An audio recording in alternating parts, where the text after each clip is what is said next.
কি লাইটরুমের মতন নম্বর এই যে উপরটা লাইট রুম আর নিচেরটা ওয়াটারফল মনে হয়। দেখ এরকমই হইব। এখানে কিন্তু মেঘালয়ে কিন্তু ওয়াটারফলের কমি নাই না, নিচের দিকটা আছে। নিচে ঝর্নার জলটাই পড়তেছে। এখানে নিচে কি আছে? নিচের রাস্তা এখানে কাঁঠালকে খাইতেছে, কাঁঠালটা গন্ধ হইতেছে।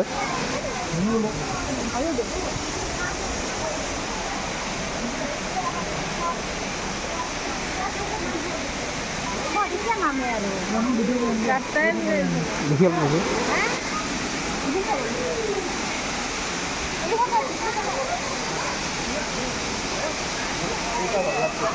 কই করছে জল পড়বে এখানে বাল পর্দা করবো আমি নিয়ে নাই, অন্য কেউ নিচে করবো বুঝছো। তাহলে আমি আমার চেহারাটা আনলাম আর এখান থেকে ওয়াটারফলের মজাটা নিই। এখান থেকে তো এখানে পড়লো।